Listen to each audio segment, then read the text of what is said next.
अच्छा जी, आर्टिकल 1061, ठीक है, 1061 आर्टिकल बर्बरी चेक।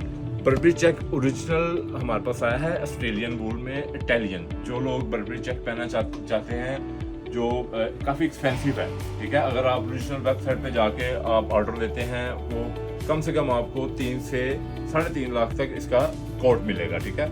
ये हमारे पास इसका आर्टिकल आया है ओरिजिनल और 2 कलर में। ये मैं आपको डिस्प्ले करता हूँ।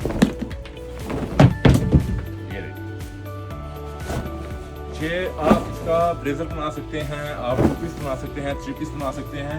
ऐसा है कि ये किसी भी कलर स्कीम के साथ आप इसकी शर्ट भी इसके साथ पहन सकते हैं। ओरिजिनल बर्बरी चेक इसे बोलते हैं, ब्रॉड चेक, ठीक है। ये ब्रॉड चेक है, 3 कलर स्कीम इसकी होती है और ये ट्रॉपिकल फैब्रिक होता है।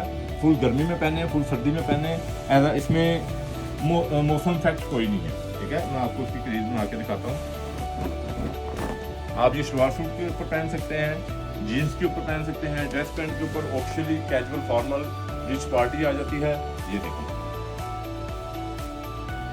और इसकी सारी डिटेल आपको व्हाट्सएप पे मिलेगी, ठीक है। ऑर्डर करने के लिए व्हाट्सएप पे आए, कैश पेमेंट पे हम काम करते हैं। लाहौर शादमान मार्केट ड्रेस को